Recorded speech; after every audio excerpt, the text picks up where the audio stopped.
بسم الله الرحمن الرحيم. السلام عليكم ورحمة الله وبركاته. أهلا بكم في فيديو جديد من سلسلة إثبات تحريف الكتاب المقدس، وهنستكمل عرض شهادات تاريخية على تحريف الكتاب المقدس.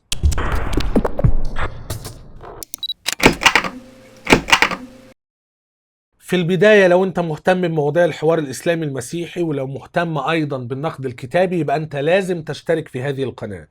اضغط على زر الاشتراك الأحمر واضغط على علامة الجرس علشان تجيلك كل الإشعارات بكل الحلقات الجديدة. النهاردة هنطرح كلام في غاية القوة، شهادة تاريخية هامة جدا جدا لواحد اسمه ديونيسيوس أسقف كورنثوس. لكن قبل ما نقرأ كلام ديونيسيوس أسقف كورنثوس، دعونا نلقي نظرة من كتاب نظرة شاملة لعلم البترولوجي في الستة قرون الأولى علشان نعرف هو مين ديونيسيوس أسقف كورنثوس. نفتح كتاب نظرة شاملة لعلم البترولوجي في الستة قرون الأولى، الصفحة رقم 57، الفصل الثالث، بعض الكتاب الأوائل ضد الهرطقات. وركزوا كويس قوي إن احنا في الفيديو اللي فات أول حد بدأنا بيه لأنه الأشهر إيريناوس أسقف ليون تكلم عن ماركيون إنه حرف الكتاب المقدس. كويس قوي، حرف إنجيل لوقا وحرف 10 رسائل لبولس. لاحظ إن احنا بنقرأ في نفس الفصل الثالث، بعض الكتاب الأوائل ضد الهرطقات. إيريناوس كان في نفس الفصل، كان رقم 3، لكن ديونيسيوس الكورنثي هنا رقم 1. في أول عمود عن الكاتب ديونيسيوس الكورنثي حوالي 171 ميلادية، يعني هو أحد آباء القرن الثاني الميلادي، أحد أقدم الآباء. وبعدين مكتوب عنه في سيرته هو أسقف كورنثوس وربما خلفا لبريموس، من أفضل الأساقفة وأكثرهم غيرة، ويعد كاتبا اجتهد في تعميم التعاليم الإلهية.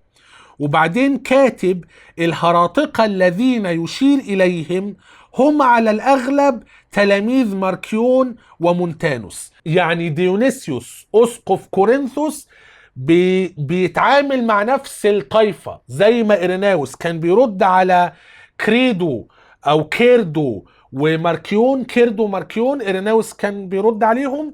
برضو ديونيسيوس كان بيتعامل مع تلاميذ ماركيون ومونتانوس أحد أيضا الغنوصيين. هنا كاتب جميع خطاباته بما في ذلك تلك التي لروما كانت كلها موجهة إلى الكنائس وليس إلى الأساقفة، ولهذه الخطابات تقديرا عالميا. هذه الخطابات للأسف بقي منها شذرات أو أجزاء أو أصائص مترجمة ضمن موسوعة الأنتي نايسين فاذرز، موسوعة آباء ما قبل نقيا. واحنا هنقرأ النهاردة أصقوصة فضلة من رسالته إلى روما اللي هو بيتكلم عنها هنا تحديدا.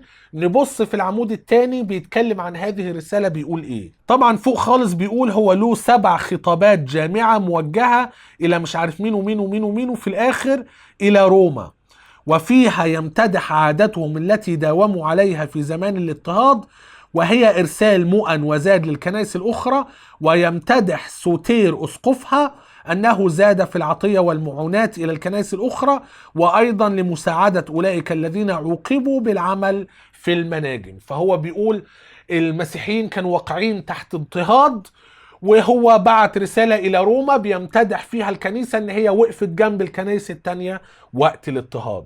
يبقى ديونيسيوس أسقف كورنثوس أيضا من أهم آباء القرن الثاني، وهنقرأ له شهادة هنقراها من موسوعة الأنتي نايسين فاذرز، وهكتب على الشاشة مكان الفقرة بالتحديد. الكلام ده موجود في موسوعة الأنتي نايسين فاذرز المجلد الثامن، Fathers of the 3rd and 4th century، آباء القرن الثالث والرابع. الجزء الثامن أو الفصل الثامن Remains of the 2nd and 3rd centuries، بقايا القرن الثاني والثالث. ديونيسيوس Bishop of Corinth، ديونيسيوس أسقف كورنثوس. Fragments from a letter to the Roman Church، فقرات أو شذرات من رسالة إلى كنيسة روما، الفقرة رقم 4. طبعا موسوعة الانتي نايسين فاذرز ده مرجع عالمي، فبالتالي تقدر تحمله PDF، تقدر تلاقي مواقع عليه وهكذا. المهم ان انت عارف هتقرا فين.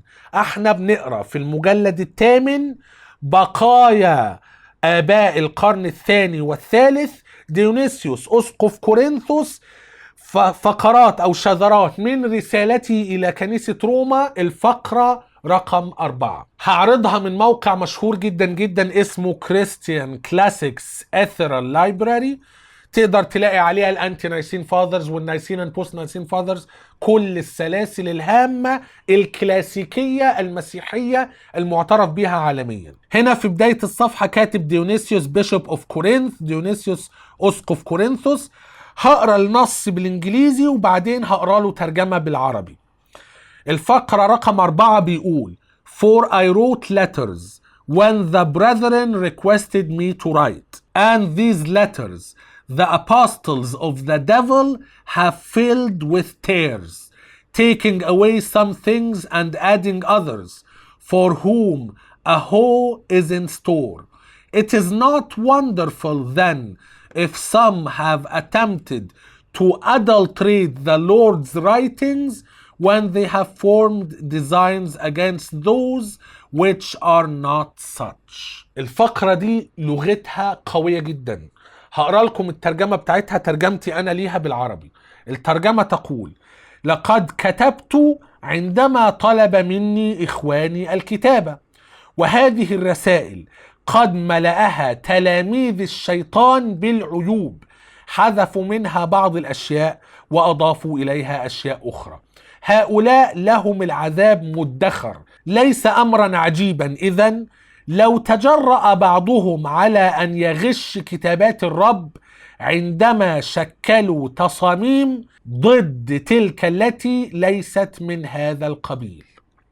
فهو هنا بيقول، والجملة اللي احنا عايزين نبروزها: ليس أمرا عجيبا إذن لو تجرأ بعضهم على أن يغش كتابات الرب عندما شكلوا تصاميم ضد تلك التي ليست من هذا القبيل. هو بيقول إن كتاباته بتتحرف وتلاميذ الشيطان بيضيفوا عليها وبيحرفوا منها، ودول يعني ربنا مجهز لهم عذاب. وبعدين بيقول ايه بقى النص الانجليزي: It is not wonderful. It is not wonderful يعني الامر مش جميل، الامر مش حلو. Then if some have attempted to adulterate the Lord's writings. خلي بالك، بص بيقول ايه: if some have attempted، اذا كان بعض يعني مارسوا او اجروا هذا الفعل او عزموا على، بيقول ايه بقى: to adulterate. adulterate دي من كلمة معناها يزني، يعني لما بيتقال he committed adultery، مارس الزنا. فهو كأنه بيقول ده في ناس بيصف بشاعة التحريف على انه زنا بكتابات الرب، the Lord's writings. واللورد هنا قطعا يقصد به المسيح، الرب يعني يقصد به يسوع المسيح. فهل المسيح كان له كتابات؟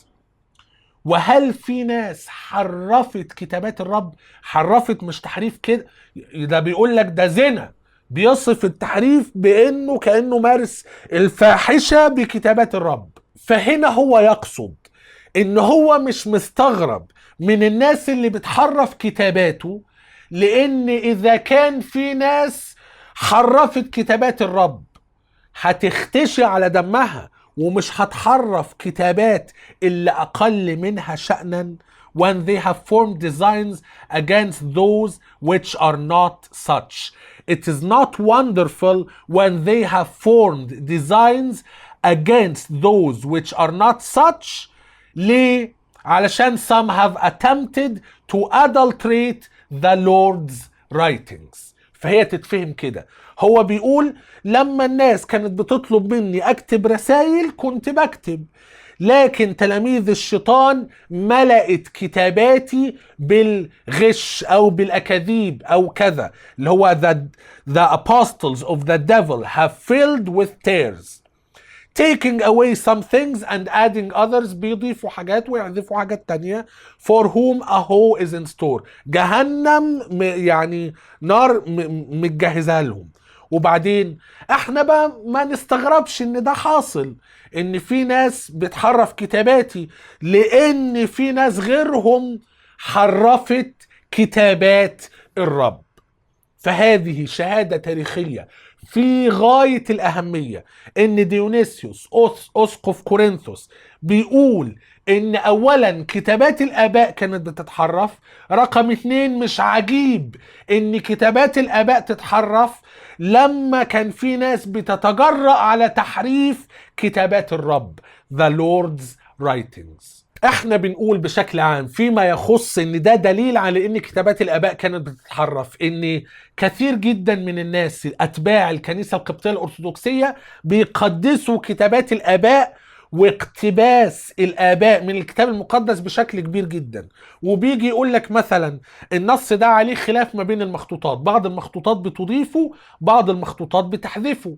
فهو بيقول الاب الفلاني اقتبس النص، يبقى شهادة الاب دليل على ان النص ده جزء اصيل من الكتاب.